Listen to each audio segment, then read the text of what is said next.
How to make invitations link for Snapchat group.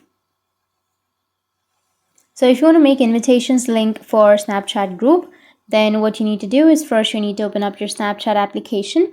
After opening your Snapchat, now if you want to make an invitation link for a Snapchat group, then what you need to do is you just need to simply select your group. So for example, if you've not created the group, then first you need to create the group. So once you have your groups, you just need to simply go with the groups section and just tap on the group. Once you're on the group, now you need to tap on add members. And from here, you'll be able to add members. But the other thing is you can go with the name of that group. Once you tap on the name, now you need to scroll down. And here you will have two options. So the first one is add to group and the second one is invite via link. So if you want to make invitations link for the Snapchat group, then you need to tap on invite via link and then tap on invite.